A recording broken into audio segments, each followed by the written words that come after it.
Hey guys, today we are selling out. I can almost hear the audible laughter from the crowd. Nah, but seriously, today I'm gonna try something different. I'm gonna tell a story. And the game you're seeing, if you haven't been able to read the caption I put, it's Mirror's Edge Catalyst, and I do not own this gameplay. But hey, I'm not like gonna monetize this video. I can't even. I have 43 subscribers. Hey, maybe in the future this gets DMCA'd and I'm some big thing. I'll totally just talk it out with whoever owns this, if they even bother to DMCA me. But then again, YouTube might just be dead by the time I'm famous. Who knows? You gotta be at it for years before you get somewhere good. But hey, I'm taking up time, and this clip is only 10 minutes long. And yeah, I know, a lot of you just cringed when you heard 10 minutes. But hey, this story is roughly 10 minutes long. You see, we're going to be talking about today how I overcame my fear of heights. I'm just kidding, I never overcame that. That's something you just don't really overcome. I mean, you can try, but like, it was my ex. She helped me overcome it, and I'm not talking about some of the people that you might be thinking if you do personally know me. I'm talking about this one. For this instance, we're gonna name her Jane, and her name is nowhere near Jane. So if you happen to know me, don't go looking for Janes. There are none. Well, actually, nope, there are no Janes. That's actually a surprising fact. I've never met a woman named Jane. I might have to look into that. Who knows, Tinder might have a really nice Jane and I could snap, crackle, pop with that. But hey, this is a story. It all started back in about, I'd say, 8th grade. 8th grade was a really awkward time for me because I really didn't know what I was gonna do with myself, and I still don't. College now. It's pretty nice. I will give it that. It's like freedom, but with a tinge of having to live up to societal standards. I'm not here to rant about that. Okay, so 8th grade, I was in band class, and I played the tuba. You might have some very, very funny images of me while I was either in my marching uniform or holding my tuba. Some I know a specific person does, and I think he's gonna mention it to me after this video goes up, if this video goes up. Okay, so it was 8th grade, and the band was going to Carowinds. Everyone loves Carowinds, right? Well, if you don't know what Carowinds is, it's like an amusement park that has a lot of really intimidating rides. Fun, I should say that, because the ride I was on was named the Intimidator. It was meant to scare the hell out of me, and it did just that. The thing about it is, though, that that my ex coerced me to get onto this ride, knowing I have an acute fear of heights. Like, the moment you take me up to a 5-story building, we're on the 1st story, I'm already gone. I don't like heights at all. If you tell me don't look down, I look down because I want to know what I'm dealing with, but then I don't want to know what I'm dealing with. I'm sure a lot of you can relate.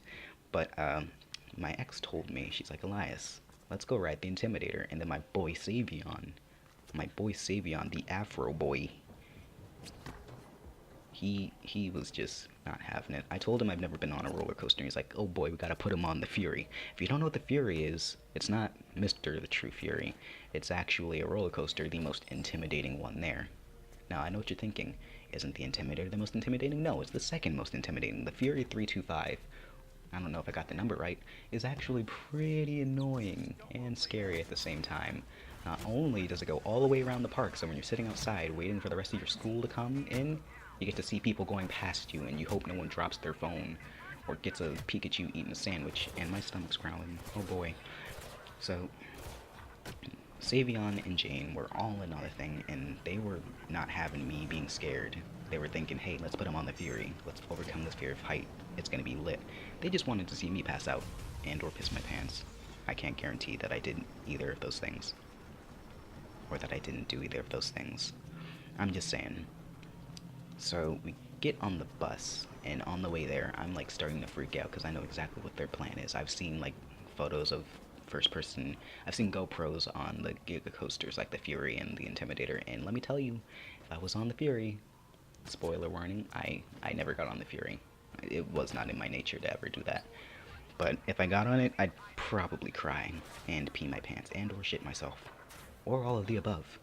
But my ex, she was like talking to me the entire time. She was trying to coerce me to do it. She's like, I'll date you again. We had broken up at the time. She was my ex. We were just really good friends. And I guess I just got along with her because I get along with everyone. Some of my exes I just don't get along with. Some of them I do. And some of them aren't around anymore. Cue the sad music. Yeah, that one.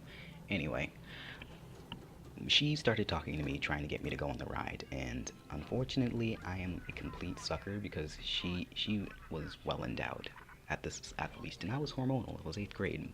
What do you want from me? Any hoosies. I agreed to do it on one condition, and it was that she let me grow up her once. And I know what you're thinking. Oh, you're supposed to be a man of culture. No, I was like fucking 13, dude. Big boobs. Yeah. That is what you do to get me on a roller coaster that I don't want to ride. You just have really big boobs and let me squeeze one. So we talked about it and we came to the conclusion, okay, you can touch me once. And then if you do, you have to ride whatever we put you on. I was like, okay, but one coaster. The rest I have to get on willingly. That was kind of not really what happened in the end, because I still got on more coasters in the end, because I got stuck with a group and I couldn't like wimp out and not ride, because then they'd leave me. So we started getting towards the park, and I thought, hey, my time is now. And I thought that if I groped her once, and I had the chance to grope her once, we haven't really done anything, really. I know I said really a lot just for a second there. We haven't really done anything in our relationship. So this was like a first for me. It was probably the first time I ever touched a girl on the chest, even though it wasn't bare-chested. So I'm pretty sure the bare-chested experience probably better. But when I did, I was thinking logically. I was thinking smart. I was thinking, I get one shot. I cannot miss my chance to blow. This opportunity comes once in a lifetime. Probably for me, that is actually very true, because I probably won't have that opportunity until sometime in college. You know, someone might get drunk, offer me a handful, and I'm gonna accept. I just won't do anything more, because then I can get in trouble. I'm smart.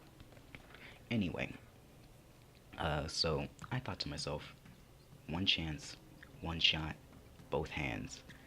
Now, originally the deal was only one hand on one boob, but I was like, nah, greed is a powerful sin, and I used both hands. And let me tell you, as morbid, and, well, not morbid, I'd say gross, because I'm talking about an experience as a child. I'm saying, I throttled that shit. Like, just straight up grrr. I don't want to make that noise ever again. I bet that sounds horrible on audio. Anyway, I throttled the hell out of boobs. I used both hands. I went all in for like a good 2 seconds, and then one of the teachers, well, not a teacher, like a TA, teacher's assistant, was in front of us, and she's like, what are y'all doing? And I was like, nothing. I dropped something, and I was trying to get it, but it landed in her cleavage, and she faked putting her hand down her shirt to get it out.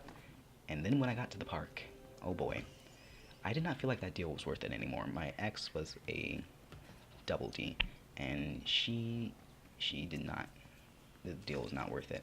It's not worth it if it's not actual boob, it's just a bra. And we stood in front of the Intimidator, and it was too late to back out. And I was like, okay, guys, can I, like, not do this? Can I, like... And then we were already in the fast lane, so by the time we got up to the ride belts, I was starting to, like, shake and freak out. And almost wanted to cry, but she's like, if you cry, the deal's off. But I was like, the deal's already over. Are you gonna let me do it again if I don't cry? She's like, yeah, well, it didn't happen, but I still got on the ride. By the time they'd strapped me in, I was already making threats. I was threatening to cut people. I was threatening to stab people. And, you know, my boy Savion, he had an afro at the time. So, you know what I was saying to him the entire time? He was just giggling away at me. I was like, I'm gonna fucking shave you if you don't get me off this goddamn ride. And I didn't make good on that promise, but by the time we were heading up, and if you've ever watched a video of the Intimidator, you know that goes up on a Tuesday. Got your girl in... no. Anyway, it goes really high up to the point that I could see my apartment complex. And, oh boy, I started, like, freaking out. I was shaking, I was shivering, I was doing all sorts of weird stuff. I was like, oh god, no. And then I looked down. I was stupid. I basically passed out on the ride, I'm not even gonna lie to you. They said I didn't, and I tried to defend myself to say that I just couldn't sit up because of the G-force, but, like, I'm a short person. Well, I was a short person. And that did not go well for me. By the time I got off, they had pictures of me passing out and everything. And I gotta say, I'll do it again. I'll pass out. It's worth it for one, well, 2 hands of beautiful, beautiful boobs. Some of us are suckers for chest, what can I say? And that, guys, is an experience from 8th grade of when I got on my first roller coaster and passed out, and how my ex forced me to do so. The whole thing is, I just got a pretzel after I got off, and I followed her around, looking at her with this mean scowl, just saying, you did this to me. Execute yourself. Essentially, we had to wait on her to get Chinese food the rest of the trip. It was really boring, but hey, Carowinds has some really good pretzels. I gotta learn how to make those. And I hope you guys enjoy the gameplay, because I personally am a big fan of Mirror's Edge. And I guess that would wrap out this video. If you want to hear more, please leave a like and subscribe, and I will see you all in the next video. Peace.